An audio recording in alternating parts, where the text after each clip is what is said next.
Amigos míos, espérate, déjame hacerte una alerta. Mira, algo que puede oxigenar mucho más al régimen, más que los 2 millones estos que prostitutamente le han aceptado a la USAID, algo que sí puede sacar al régimen del fango, del pantano, es una cosa que está pasando en América del Sur ahora mismo, que tenemos que tener los ojos puestos ahí, y es lo que ocurre entre Bolsonaro y Lula. ¿Cuál de los dos sale presidente? Hay toda una trama de que Lula puede estar financiado hasta por Maduro, todo eso ordenado desde La Habana, tú sabes, Foro de Sao Paulo, todos los descaros aquí para que en Brasil vuelva a salir Lula y así oxigenar a estos cabrones en La Habana. Acuérdate de lo que ocurrió con Lula la vez pasada. De hecho, te voy a repetir aquí una investigación que te traje hace algún tiempo de la estafa, la corrupción, el robo de millones de dólares durante la etapa pasada de Lula. Vamos a verlo de nuevo. Miren aquí. Comenzamos. A mediados de 1940, el ingeniero brasileño Norberto Odebrecht funda su propia empresa constructora llamada Novonor, mundialmente conocida como Odebrecht. Odebrecht,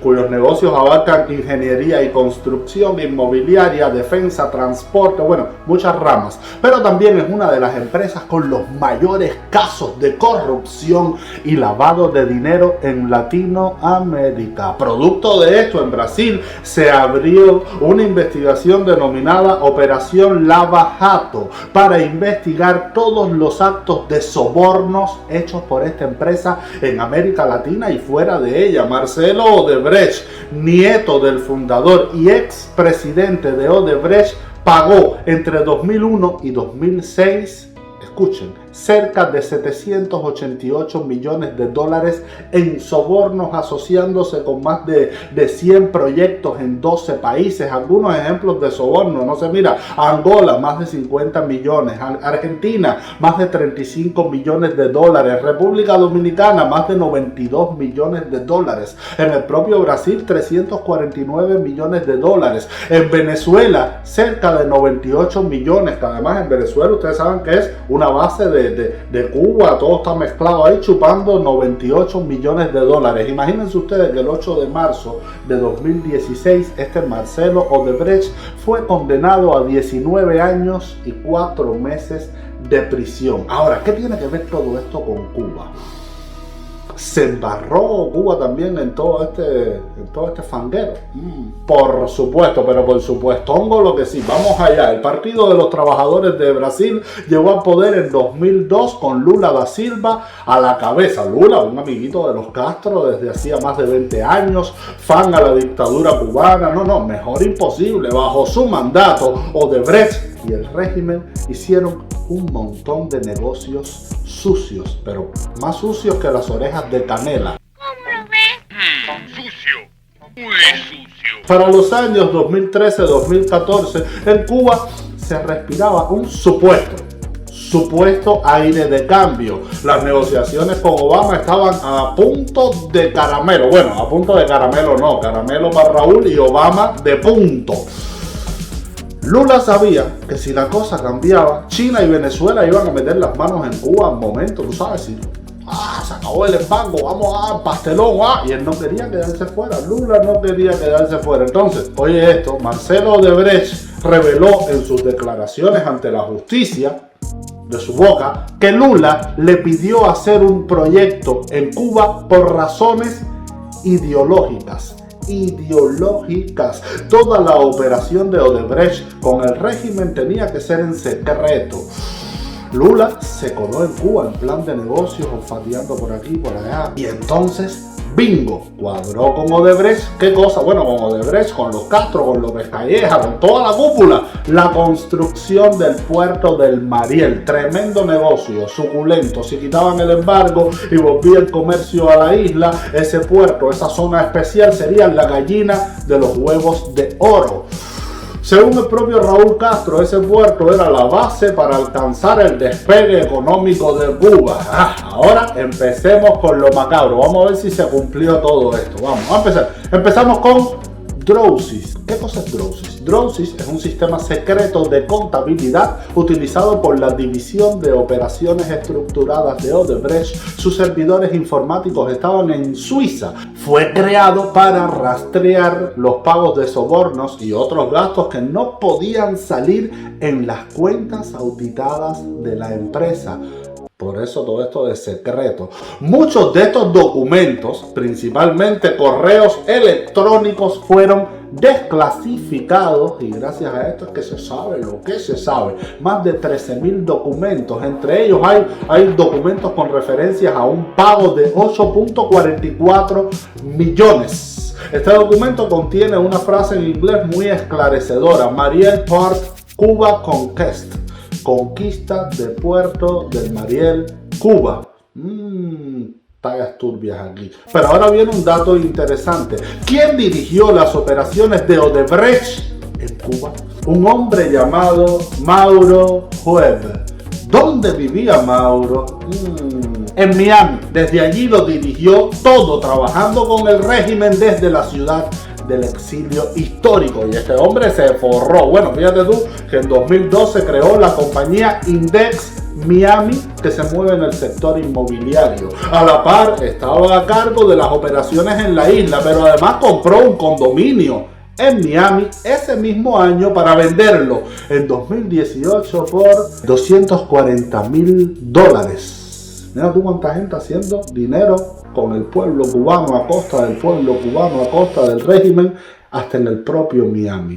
Antes de Odebrecht, ¿alguien más se interesó por el puerto del Mariel? Vamos, esa duda me viene hacia la cabeza y tengo que responderles que sí. Lo que pasa es que el régimen prefería a Brasil, país donde tenía metidos todos sus tentáculos, sobre todo a través de Lula y el Partido de los Trabajadores. Estos son los resultados visibles del Foro de Sao Paulo. ¿Okay? No obstante, vamos a ver al otro interesado, Stephen Purvis. Es un arquitecto, empresario y escritor británico que trabajó en Cuba con la firma de inversiones Capital Coral desde principios de la década del 2000. Purvis aportaba propuestas para el puerto del Mariel y la terminal de contenedores a petición de empresas cubanas. El dragado, la construcción, los equipos y el capital de trabajo se estimaron en $350 millones. 350, recuerden este dato. La compañía Dubai Port World estaba dispuesta a operar el puerto del Mariel como una empresa mixta con Gaesa. Hasta el difunto López Callejas viajó a Dubai para firmar el acuerdo. 6 meses después, todo cambió. López Callejas le dijo al inglés: bueno, mira, tenemos que cancelar el proyecto por razones de soberanía. Espero que lo entiendan. Por favor, explíqueselo a Dubai. Bueno, también porque en los contratos había una cuestión que era vinculante, o sea, que te obligaba a cumplir con el contrato, y Cuba no quiere nada vinculante porque lo de ellos es estafar, robar y engañar. Pero aquí viene la locura. Después que López Callejas le dice esto al inglés, Purvis, el británico, fue detenido y encarcelado por la seguridad del Estado cubana en marzo de 2012, acusado de ser un enemigo de la revolución y de transacciones ilegales. Pero, ¿y por qué está ocurriendo todo este circo, toda esta historia? Espérate. A poquito tiempo de eso, el régimen cubano anunció el acuerdo con Brasil y Odebrecht. Entonces, vamos para el puerto del Mariel. Los dinosaurios se movieron rapidísimo. El 23 de septiembre de 2013 se dispuso la creación de la Zona Especial de Desarrollo Mariel con un área de 465,4 kilómetros cuadrados dentro de la provincia de Artemisa. En los años siguientes se construirían 46.784 metros cuadrados de almacenes techados, 30.000 metros cuadrados de almacenes a cielo abierto y 8.500 metros cúbicos de almacenes refrigerados. Las pretensiones eran altísimas. El Mariel tenía que ser lo más moderno de la región, aprovechando además un puerto natural con aguas profundas diseñado para operar buques. Hasta se pronosticó que el Mariel se podía convertir en la Singapur, en la Hong Kong del Caribe. ¿A cuánto ascendió el costo del Mariel? Todo esto los piticlines, ¿por dónde andaban? Alrededor de 972 millones de dólares. ¿Ven? Casi 3 veces más que los 350 millones que decía el británico Stephen Purvis. ¿Esto para qué? Para poder robar, para poder desviar fondos, para toda la corrupción cubana, sacarle intereses, chupar pidiendo más dinero del que tocaba, endeudando al pueblo cubano. Fíjate tú, todos estos delincuentes sueltos y el británico, el de los 352 millones en un calabozo. Los primeros 682 millones fueron destinados a la construcción del megapuerto. Durante la presidencia de Dilma Rousseff, el gobierno brasileño sumó otros 290 millones de dólares, y es aquí donde se le empieza a enredar la pita a Odebrecht, a Gaesa, al difunto Callejas y a la madre de los tomates. El presidente del Banco Nacional de Desarrollo Económico y Social de Brasil, Gustavo Montesano, denunció al gobierno de su país porque el gobierno brasileño, bajo el mandato de Lula, había aceptado, oigan esto, tabacos cubanos como garantía de un préstamo de 1.000 millones de dólares para la construcción del puerto del Mariel. O sea que nada de 900 y pico, no, pidieron 1.000 millones. ¿Cómo se obtuvo toda esta información? Documentos filtrados a CNN Brasil. ¿Y qué documento? El acta de la reunión de la Cámara de Comercio Exterior CAMEX, órgano interministerial que aprueba el financiamiento internacional en Brasil. Este documento consta de un punto que dice, el 4.5, plantea que estableció el financiamiento de 176 millones de dólares para que Odebrecht iniciara la segunda etapa de la construcción del puerto del Mariel. Pero espérate, que hay más, pues aquí los millones, la danza de los millones, para aquí, para allá, para aquí, menos en el pueblo cubano, van de aquí para allá entre los políticos corruptos estos. 9 meses después de la inauguración del Mariel, el portal brasileño Sputnik publicó un artículo del periodista Felipe Hermes titulado 20 obras que BNDES, este banco, las siglas, financió en otros países. Este artículo causó revuelo. El texto era demoledor. Mientras Brasil sufría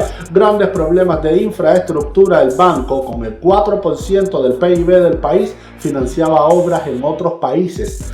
Como hacen los dinosaurios también, todos estos izquierdosos que se preocupan por el pueblo, engañan al pueblo, estafan al pueblo y se forran ellos. En el caso de Cuba, el financiamiento del banco con la mano peluda de Odebrecht para el proyecto del Mariel iba directamente a las arcas de los Castro, de la cúpula cubana, de López Callejas. La justificación del gobierno brasileño era que esa negociación tenía todas las de ganar, ya que la inversión solo permitía adquirir insumos brasileños. O sea, como que ellos iban a tener prioridad en Cuba, entonces favoritismo. Mira cuánta cochinada aquí, ¿me entiendes? Una historia súper desleal a nivel de mercado incluso. Pero bueno, ya veremos qué sucedió. Sí, porque si tú crees que aquí terminó todo con los millones de dólares perdidos y sobornados, no. Para octubre de 2018, Cuba le debía al banco brasileño 17,4 millones de dólares en cuotas vencidas en junio, julio y agosto de ese año. Esto es en 3 meses nada más. Ese mismo año 2018, el Tribunal de Cuentas de la Unión de Brasil realizó una auditoría y confirmó que fueron ilegales los descuentos de intereses por más de 68 millones de dólares. Ilegales, otros 68 millones de dólares para Callejas y los Castros. Qué descaro. En 4 préstamos para el puerto del Mariel, la auditoría también llegó a la conclusión de que los gobiernos de Lula y Dilma Rousseff se excedieron mucho más de lo permitido por la legislación brasileña al rebajar los intereses en los préstamos concedidos a Cuba para la construcción del puerto del Mariel. O sea, mira todos los trucos, amigos míos, visto y escuchado todo esto. Vamos a ver. Por lo menos funcionó en Mariel, por lo menos le está dando a Cuba dinero, comida, recursos, ha levantado la economía cubana después de todo este robo, después de todos estos millones defalcados a las arcas personales de los Castro, de Calleja y de la cúpula. Bueno, durante todos estos años el régimen no ha dicho jamás que el proyecto del Mariel ha sido un fracaso, sobre todo para el pueblo cubano. Han dicho que hay demoras, que hay trámites burocráticos, el bloqueo, en fin, la misma baba. Pero lo cierto es que el Mariel ha sido un despilfarro de recursos y un soberano fracaso. Construyeron el Mariel pensando que iba a ser la gallina de los huevos de oro y en vez de los huevos de oro fue los huevos del moro, porque no funcionó nada. Para el cierre de 2018 solo había 35 empresas aprobadas. 5 de ellas cubanas, 10 estaban en funcionamiento, 25 en proceso de inversión. La cifra de inversión captada hasta ese momento era solo el 10% de lo que se esperaba. O sea, 10 veces menos de lo que proyectaron, robándose tantos millones. Con el Mariel no se cumplió, ni se cumple, ni se cumplirá esa idea del régimen de sustituir importaciones, incrementar las ventas en el mercado internacional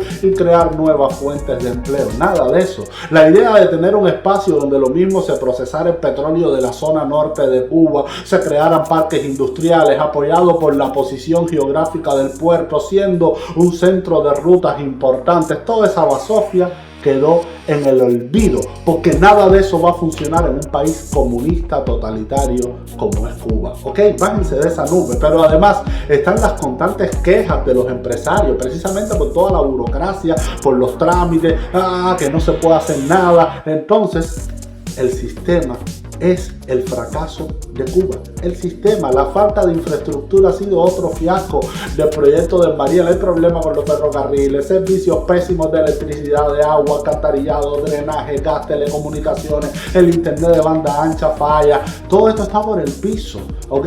Pero ahora vamos a mirar la terminal de contenedores del Mariel, uno de los puntos más importantes del proyecto. Bueno, esta gente solo operan 250,000 contenedores anuales.